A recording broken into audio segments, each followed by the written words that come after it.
शांति। जैसे शरीर को तरोताज़ा रखने के लिए भी 2 बार स्नान किया जाता है स्थूल रूप से, इसी तरह से आत्मा भी इतने जन्म से कमज़ोर हो गई है, एकदम बीमार हो गई है।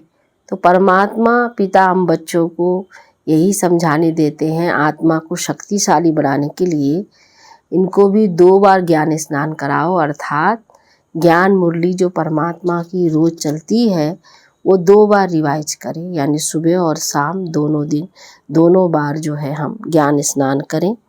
स्थूल रूप का स्नान करने से जैसे शक्तिशाली बन जाते हैं, ऐसे हमें आत्मा को भी शक्तिशाली बनाने के लिए ये ज्ञान स्नान करना है।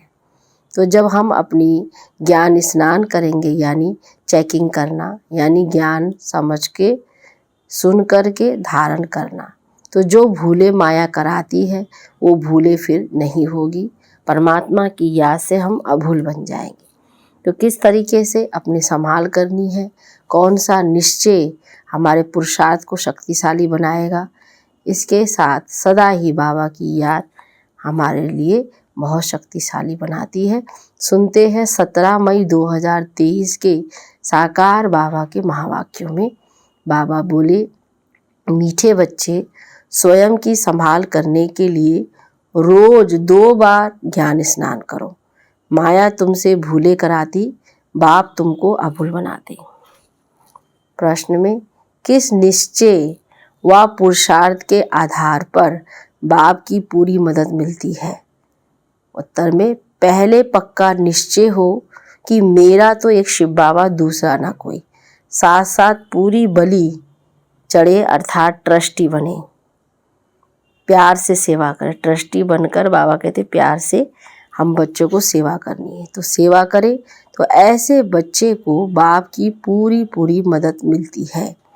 गीत है, हमें उन राहों पर चलना है जहाँ गिरना और संभलना है।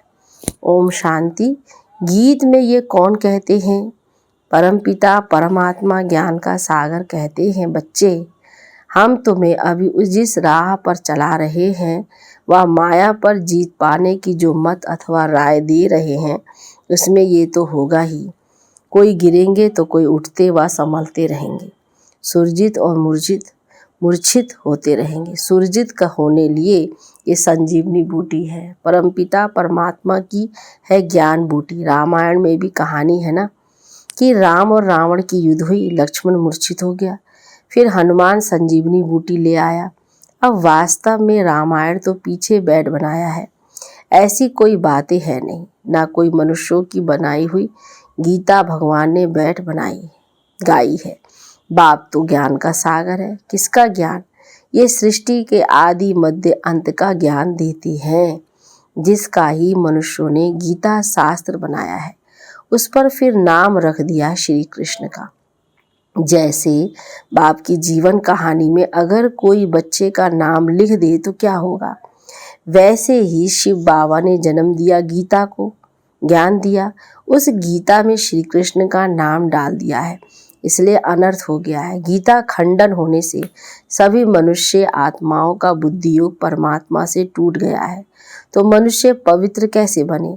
इस योग अग्नि से ही हम पवित्र बनते हैं, ना कि गंगा जल से। बाबा है ज्ञान का सागर, ज्ञान अमृत से मनुष्य को देवता बनाते हैं। बाकी अमृत पानी को नहीं कहा जाता है। यह है पढ़ाई, पढ़ाई माना नॉलेज। यह शास्त्र तो भारतवासियों ने द्वापर से बनाए हैं। मनुष्य कहते हैं शास्त्र अनादि है, हम कहते हैं ड्रामा ही अनादि है, परंतु ऐसे नहीं कि यह कोई शास्त्र सतयुग से शुरू हुए है। यह सब अनादि है, माना ड्रामा में नूंद है। द्वापर से लेकर मनुष्य लिखते ही आए हैं। अब बेहद के बाप ने अपनी सारी जीवन कहानी बताई है। कहते हैं सतयुग त्रेता में मेरा पाठ नहीं है, सृष्टि ड्रामा अनुसार चलती रहती है। मेरा भी ड्रामा के अंदर पाठ नूंधा हुआ है, मैं ड्रामा के बंधन में बंधा हुआ हूँ। सतयुग त्रेता में मेरा पाठ नहीं है, जैसे क्राइस्ट बुद्ध आदि का सतयुग त्रेता में पाठ नहीं है। सब आत्माएं मुक्ति धाम में रहती हैं, ऐसे नहीं। देवी देवताओं की भी सब आत्माएं उस समय आ जाती है? नहीं, वह भी धीरे धीरे नंबरवार आती है। फिर सतो प्रधान से बदल सतो रजो तमो स्टेजिस में आती है। फिर सूर्यवंशी ही चंद्रवंशी बनती है, फिर वृद्धि होती जाती है। ये पूरा राज समझना है। तुम जानते हो, जो अधूरा पवित्र बनेंगे उन्हें राज्य भी अधूरा मिलेगा। जो ज्ञान योग में तीखे जाएंगे वे ही पहले राजे बनेंगे। ये राजधानी बन रही है, पूरा पुरुषार्थ करना है। शिव बाबा समझाते हैं को हीरे जैसा बनना है। मैं ज्ञान का सागर, शांति का सागर हूँ। तुमको फिर मास्टर ज्ञान सागर बनना पड़े। शांति का अर्थ एक दो से लड़ना नहीं है। सन्यासी समझते हैं प्राणायाम चढ़ा दें, यहाँ ऐसे नहीं है। बाबा रस्सी खींच लेते हैं। छोटी बच्चियों को भी बाबा रस्सी खींच लेते हैं तो ध्यान में चली जाती हैं। तो इसको कहा जाता है ईश्वरीय वरदान। भक्ति मार्ग में भी साक्षात्कार होता है। तो ये दिव्य दृष्टि देना बाप के सिवाय और किसकी ताकत नहीं है। अब तो बाप सम्मुख है। कहते हैं भक्तों के पास भगवान को आना पड़ता है माया की जंजीरों से लिबरेट करने। बाबा कहते हैं मैं जानता हूँ ये माया की युद्ध है, कभी चढ़ेंगे कभी गिरेंगे। योग टूटता है तो मनसा वाचा कर्मणा में भी भूले होती है। परीक्षा सब पर आती है। कुछ भी माया का वार ना हो फिर तो शरीर ही छूट जाए। संपूर्ण कोई बना नहीं है, ये घुड़दौड़ है। राजस्व अश्वमेघ यज्ञ कहते हैं। राजाई के लिए अश्व यानी रथ को शिव बाबा पर बलि चढ़ाना है, अर्थात बच्चा बन पूरी सेवा करनी है। ट्रस्टी बन फिर पुरुषार्थ करना है तो मदद भी मिलेगी। पक्का निश्चय चाहिए, मेरा तो एक शिव बाबा, दूसरा ना कोई। मरना तो सबको है। परम पिता परमात्मा जो कि बाप टीचर सदगुरु है, उनसे अपना वर्षा लेने का हर एक को हक है। सबकी वानप्रस्थ अवस्था है, सबको इकट्ठा मरना है। जब आफतें आती है तो सब इकट्ठे मरते हैं ना। थोड़े बहुत गोले गिरेंगे तो मकान टूट पड़ेंगे। तो अभी सबका मौत है, इसलिए बच्चों को भी कमाई कराओ। बाबा कहते हैं अपने परिवार वालों को, यह है सच्ची कमाई, छोटे बड़े सबको। जो करेगा सो पाएगा, ऐसे नहीं बाप कमाई करेगा तो बच्चे को मिल जाएगी, नहीं। बच्चों को भी ये सच्ची कमाई करानी है। यह है समझने की बातें। इसमें परहेज बहुत चाहिए। हम देवता बन रहे हैं तो कोई अशुद्ध वस्तु खा नहीं सकते हैं। कोई समझते हैं मछली खाने में पाप नहीं है, ब्राह्मणों को भी खिलाते हैं। सब रस्म रिवाज ही उल्टा हो गया है।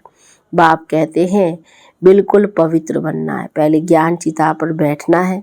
मनसा में भी विकल्प कर कितने भी आए, परंतु कर्म इंद्रियों से कोई भी विकर्म नहीं करना। जब तुम बाबा के बनते हो तो माया की युद्ध शुरू हो जाती है। प्रजा बनने वालों से माया इतना टक्कर नहीं खाती है। माया जीत जगत जीत बनना है।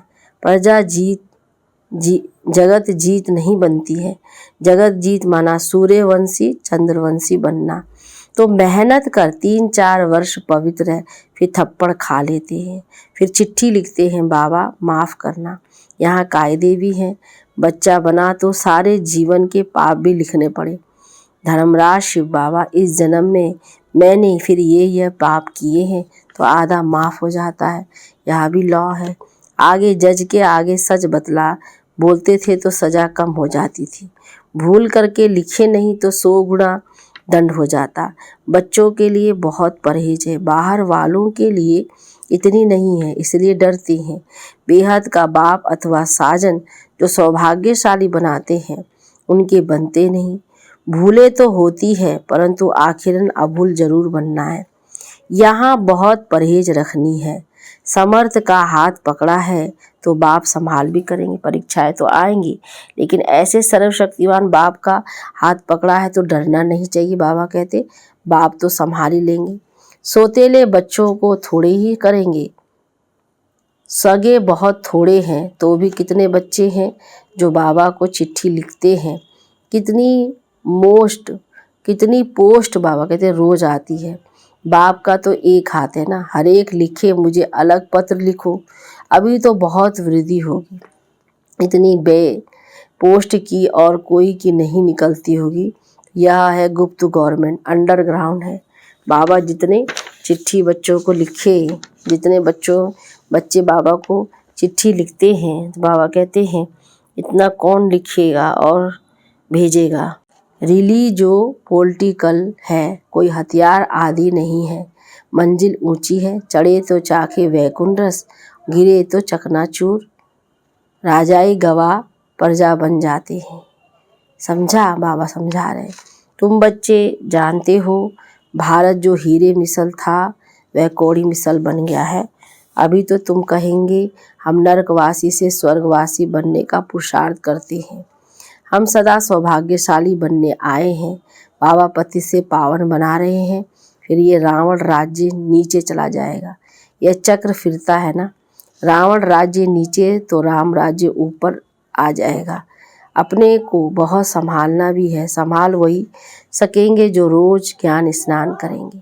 रॉयल मनुष्य दिन में देखो 2 बार स्नान करते हैं। यह भी अमृत वेला और नुमा शाम 2 बार ज्ञान स्नान जरूर करनी चाहिए।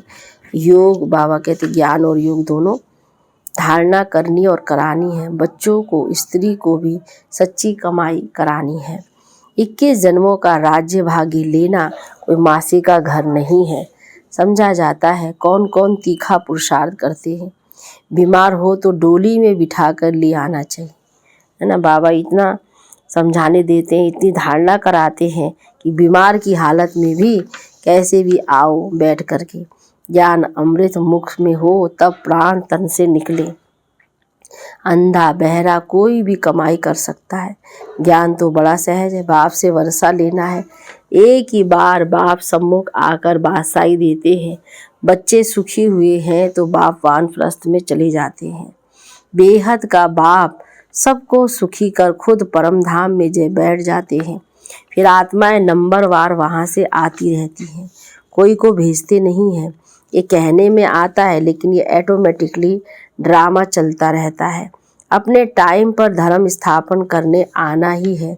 तुम जानते हो हम ब्रह्मावंशी ब्राह्मण हैं, शिववंशी तो सारी दुनिया है। फिर जिस्मानी बाप हो गया ब्रह्मा, ब्रह्मा के बच्चे हम भाई बहन ठहरे। अभी हम हैं ईश्वरी धर्म के, सतयुग में होंगे देवी देवता धर्म के। अब ईश्वर के पास जन्म लिया है, अभी हम उनके बन गए हैं। मनुष्य रास्ता को ना जानने के कारण ही रचना के आदि मध्य अंत को भी नहीं जानते हैं। उनको कहा जाता है नास्तिक, कौड़ी तुल्य। तो बरोबर अभी हम आस्तिक बने हैं तो हम हीरे तुल्य बन जाते हैं। रचता और रचना को जानने से हमको राजाई मिलती है। बाबा हमको बर्थ पाउंड बनाते हैं तो बनना चाहिए ना। सचखंड का बादशाह, सचखंड का मालिक बना रहे हैं बाबा हमको, सचखंड का मालिक बना रहे हैं, सच दुनिया के मालिक बना रहे हैं। चमड़ा पोष कहा जाता है। एक खुदा दोस्त की कहानी भी है, तो अब वह खुदा हमारा दोस्त है। खुदा दोस्त अल्लाह अव्वल दिन और हाथ मताई का खेल सारा अभी का है। संगम युग में बाबा जो भी बच्चों को सहयोग करते हैं, जो बच्चों के जीवन में परीक्षाएं आती हैं, विघ्न बाधाएं आती हैं, उनको बाबा कैसे सहयोग करते हैं, तो ये अनेक प्रकार की कहानियाँ बनी हैं। तो बाबा कहते ये संगम युग की ही कहानी है, जिसमें कि बाबा ने जो भी बच्चों को सहयोग किया है, मदद की है, कहीं दोस्त बने हैं, वो सब जो है इसी समय का यादगार है। अच्छा, मीठे मीठे सिकी लदे बच्चों प्रति माता पिता बाप दादा का याद प्यार और गुड मॉर्निंग। रूहानी बाप की रूहानी बच्चों को नमस्ते, रूहानी बच्चों की रूहानी बाप दादा को गुड मॉर्निंग, नमस्ते बाबा नमस्ते। तो धारणा के लिए मुख्य सार में पहली पॉइंट, सच्ची कमाई करनी और सबको करानी है। परीक्षाएं व तूफान आते भी कर्म इंद्रियों से कोई भूल नहीं करनी है। माया जीत जगत जीत बनना है। दूसरी पॉइंट में, देवता बनने के लिए खान पान की पूरी परहेज रखनी है। बाबा ने कहा कोई भी अशुद्ध वस्तु नहीं खानी है। दूसरा, 2 बारी ज्ञान स्नान जरूर करना है। आज बाबा ने विशेष समझाने दी है कि हमें 2 बारी स्नान करना है। वरदान है, एक बल एक भरोसे के आधार से सफलता प्राप्त करने वाले मास्टर सर्वशक्तिमान भव। विस्तार में, जो सच्ची लगन वाले बच्चे एक बल एक भरोसे के आधार से चलते हैं, उन्हें सदा सफलता मिलती रही है और मिलती रहेगी, क्योंकि सच्ची लगन विघ्नों को सहज ही समाप्त कर देती है। जहाँ सर्वशक्तिमान बाप का साथ है, उस पर पूरा भरोसा है, तो वहाँ छोटी छोटी बातें ऐसे समाप्त हो जाती हैं जैसे कुछ थी ही नहीं, यानी असंभव ही संभव हो जाता है। मक्खन से बाल समान सब बातें सिद्ध हो जाती है। तो ऐसे अपने को मास्टर सर्वशक्तिमान समझ सफलता स्वरूप बनते चलो। स्लोगन में, नैनों में पवित्रता की झलक हो और मुख पर पवित्रता की मुस्कुराहट हो, तो यही श्रेष्ठ पर्सनालिटी है। अच्छा, ओम शांति, ओम शांति, ओम शांति।